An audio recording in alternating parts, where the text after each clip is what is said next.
ser ponente único de este proyecto de acto legislativo número 04 de 2017,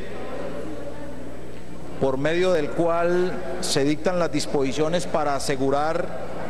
el monopolio legítimo de la fuerza y del uso de las armas por parte del Estado. Este es un proyecto de acto legislativo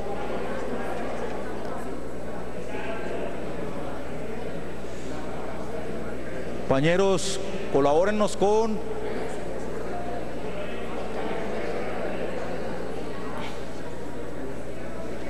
senador, tiene la palabra. una moción de orden, presidente. Venga, le pido a los militares, por favor, que están acá dentro de la plenaria. Senadora Vivian, si usted es tan amable y quiere atender a los militares, lo puede hacer en el salón social, pero de verdad los generales están aquí generando un desorden en la plenaria del Senado. Y senador Benedetti, también, por favor, si quiere conversar, lo puede hacer aquí afuera. Siga, senador, por favor. Presidente, entonces le decía a la plenaria que me ha correspondido ser el ponente de este proyecto de reforma constitucional que busca el establecimiento del monopolio del uso de las armas por parte del Estado. Este es un proyecto que consta de un solo artículo y es parte de los acuerdos de La Habana, más concretamente el punto 344 de los acuerdos, del Teatro Colón, que fueron suscritos por el Gobierno Nacional y la guerrilla de las FARC. Este proyecto entonces tiene una finalidad muy importante y es una finalidad que va ligada a la protección de los derechos humanos, pero ante todo establecer por Constitución Nacional que le es prohibido al Estado entregar facultades a civiles de utilizar las armas como mecanismo de defensa, ya sea particular o colectiva. Entre otras, este proyecto de acto legislativo busca prohibir por rango constitucional la conformación de grupos paramilitares, grupos de autodefensa, cooperativas de seguridad privada y cualquier otra forma de organización civil que tenga las armas como uso para el cumplimiento de sus fines y de sus actividades particulares. Este proyecto de acto legislativo ha generado una discusión importante. Querido y apreciado secretario, le ruego me colabore con la... No, tranquilo. Hay un debate nacional y hay una discusión, inclusive a propósito de por qué tiene que traerse un artículo al país que prohíba el paramilitarismo o que prohíba las autodefensas. Y es natural que mucha gente plantee ese debate sin conocer los antecedentes que ha traído este problema del paramilitarismo en Colombia, a propósito inclusive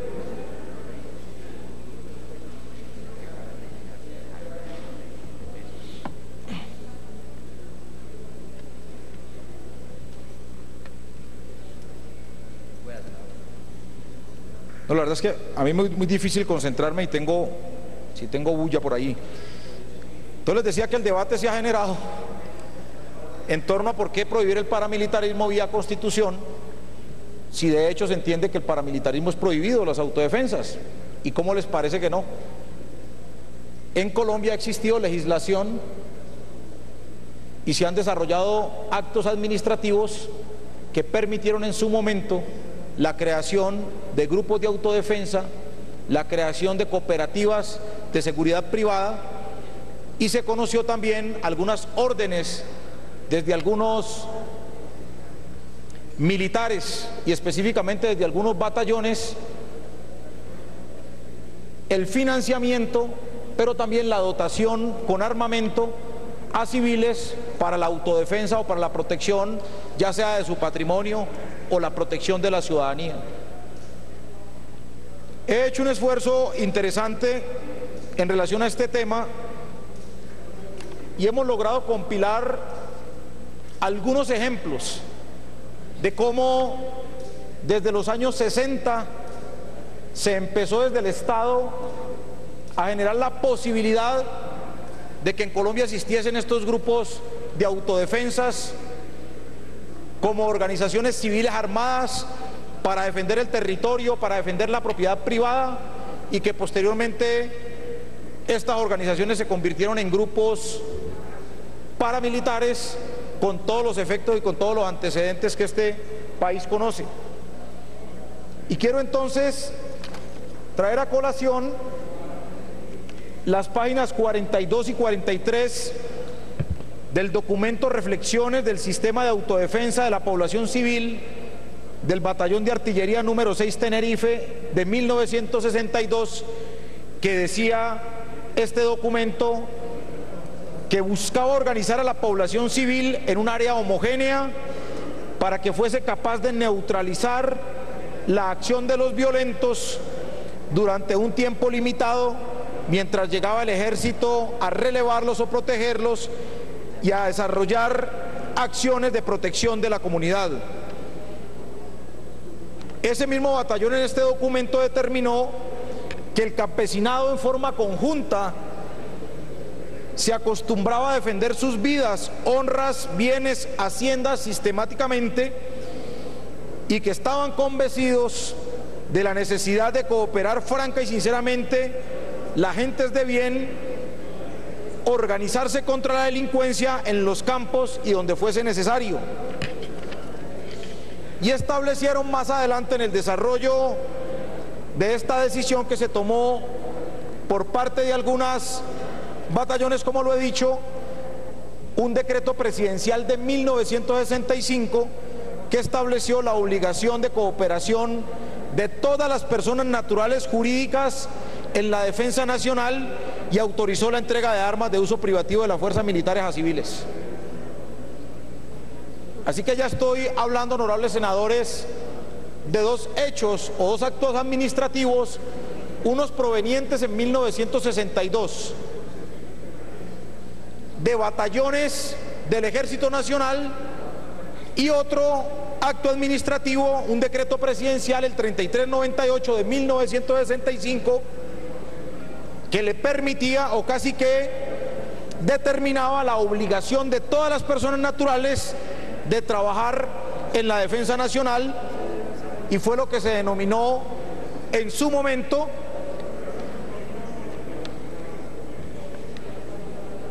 demasiada bulla, presidente.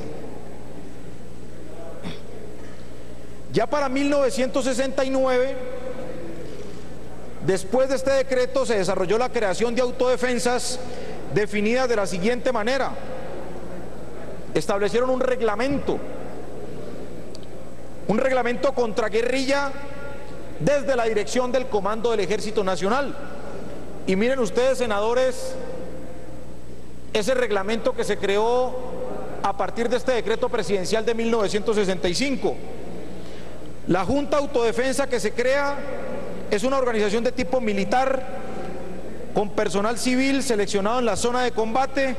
se entrena, se equipa para desarrollar acciones contra grupos guerrilleros que amenacen el área o para operar en coordinación con tropas o acciones de combate. Esta Junta de Autodefensa, que es civil, se puede organizar en áreas donde no se hayan presentado problemas de violencia para prevenir la formación o creación de grupos armados o donde se han destruido movimientos insurgentes para darle capacidad a la misma. La organización de este grupo autodefensa se puede organizar en áreas donde no hayan presentado, donde se puede organizar con individuos escogidos, en áreas donde se tiene absoluta certeza de que no se presentarán problemas, y el entrenamiento se hará con armamento y además se dotará de armamento a los civiles que participen de esta autodefensa.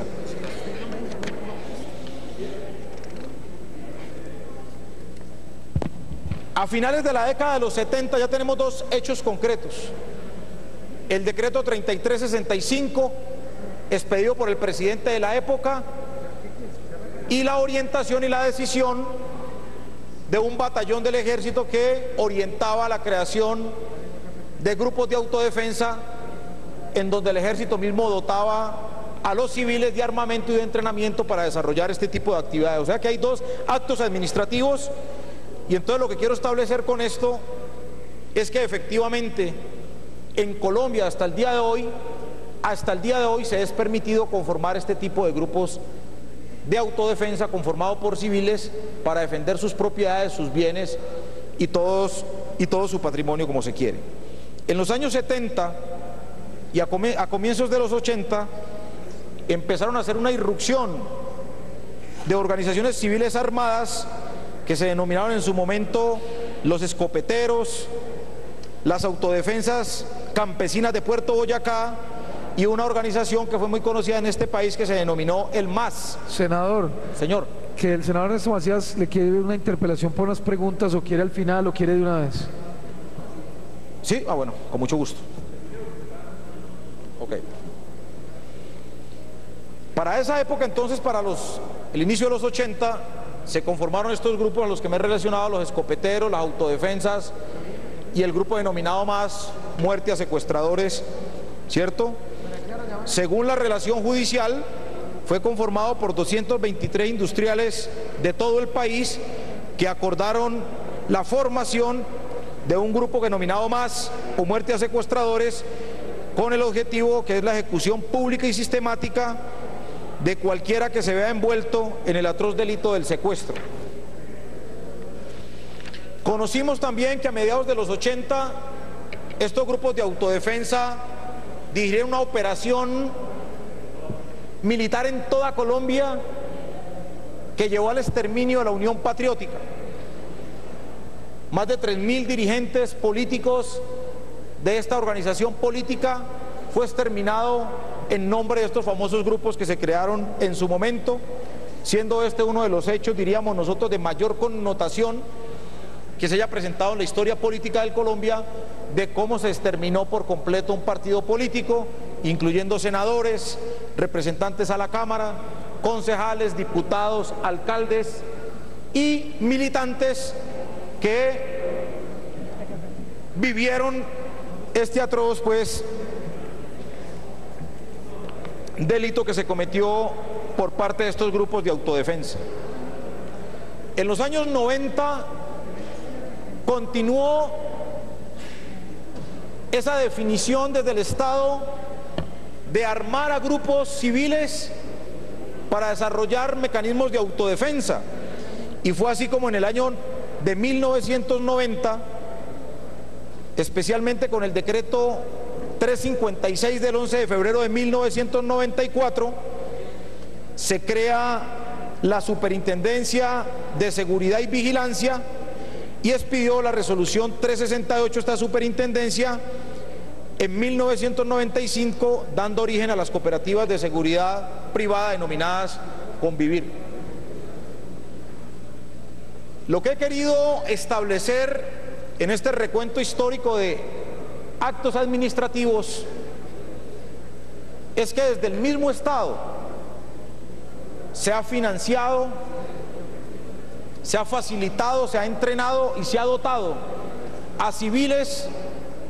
en la conformación de estos grupos de autodefensa, o como su desarrollo lo estoy estableciendo en el año 95, la organización de cooperativas de seguridad privada denominadas Convivir, que dieron origen posteriormente a la creación de grupos de autodefensa que se denominaron, de acuerdo a una relación judicial que nosotros hemos logrado encontrar, las autodefensas campesinas de Córdoba y Urabá de 1994 y las autodefensas unidas de Colombia en 1997, con una confluencia de varios grupos paramilitares, obviamente con un carácter criminal. Para esa época de creación de los grupos Convivir, y su desarrollo e inició la actuación de estas autodefensas. Esa actuación, a propósito inclusive de las decisiones que se han tomado a instancias de fiscales y jueces de la República, determinó el Tribunal Superior del Distrito Judicial de Medellín en una sentencia que la estrategia del Estado y de las fuerzas militares se dirigía a crear y fomentar las convivir, a través de las cuales se vinculaba a civiles al conflicto armado, y los vínculos de la fuerza pública con los grupos paramilitares y los escuadrones de la muerte para que hicieran presencia y articulación del narcotráfico con dichos grupos, el apoyo que les brindaban ganaderos, comerciantes y otros sectores privados, y la existencia de grupos de justicia privada creados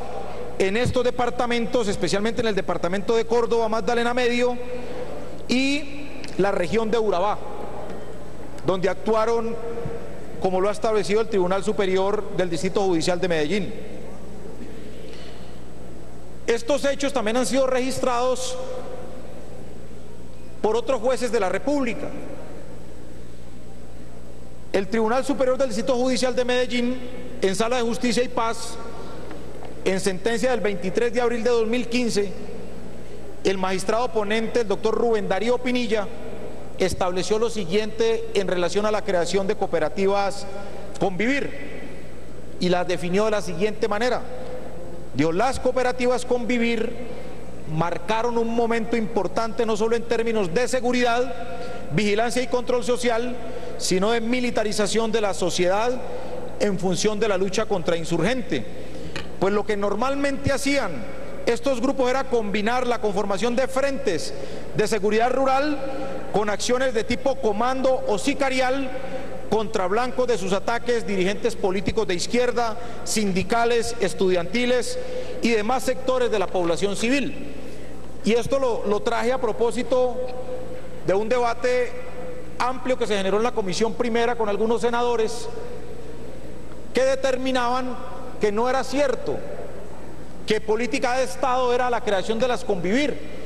pues justamente los jueces de la República han determinado en diversas sentencias, inclusive sentencias de justicia y paz, que efectivamente las Convivir se utilizaron como un mecanismo o como una estrategia paramilitar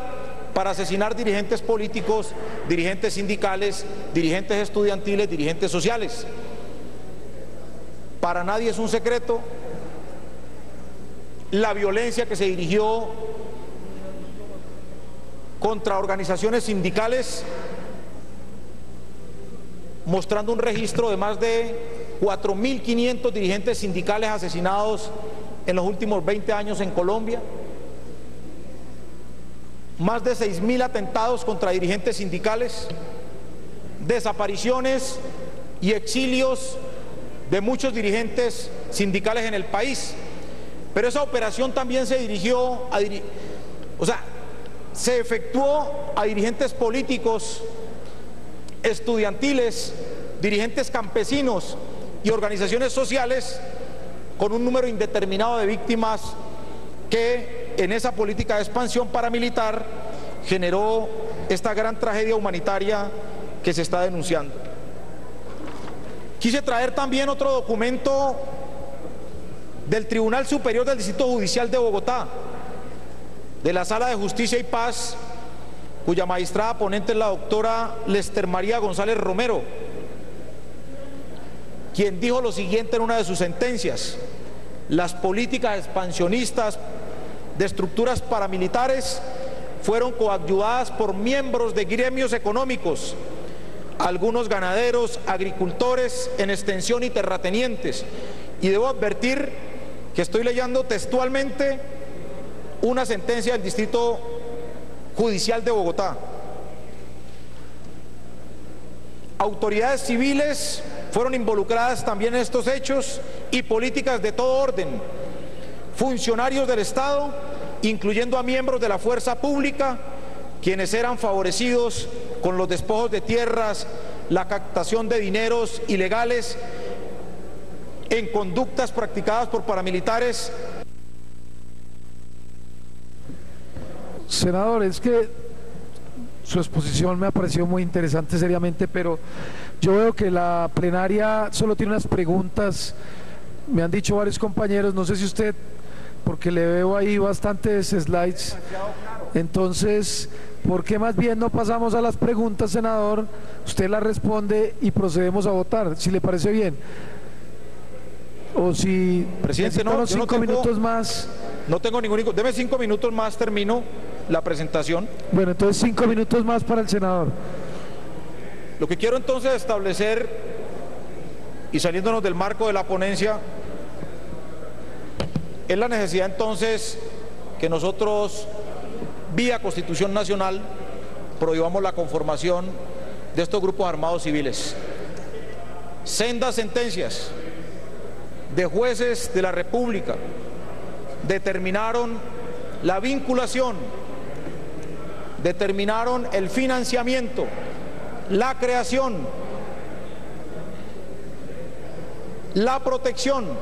de grupos de autodefensa, de grupos paramilitares y de cooperativas Convivir, quienes desarrollaron todas estas operaciones militares y de violación de derechos humanos contra civiles, quienes de una manera u otra eran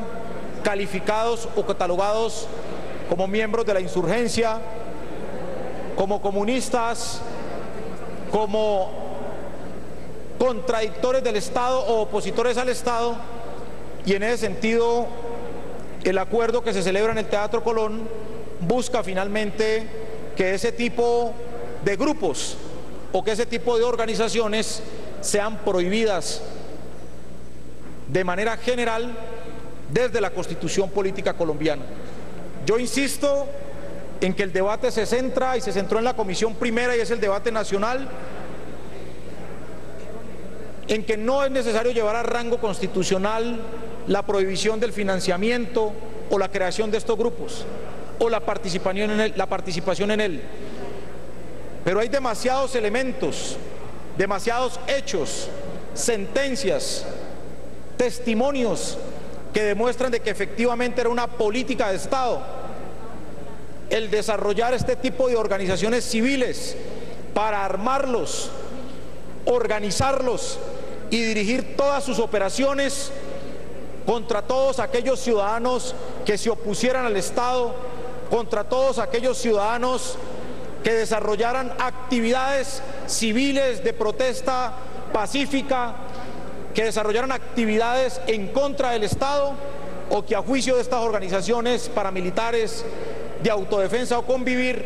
eran auxiliadores o hacían parte de la guerrilla, de las guerrillas colombianas. En ese sentido, quiero entonces plantearle a esta plenaria la necesidad de aprobar este artículo para que haga parte del artículo 22 de la Constitución Política de Colombia, que establece el derecho a la paz como una obligación del Estado colombiano hacia todos los ciudadanos. Y quiero invitar a ustedes, senadores y senadoras, para que acompañen esta reforma constitucional que elimina de raíz cualquier posibilidad para que desde cualquier funcionario público o desde cualquier instancia del Estado, llámese presidente de la República, ministro de Defensa, general, en fin, cualquier funcionario público, financie, apoye, patrocine, haga parte de grupos civiles armados, entendiendo esto,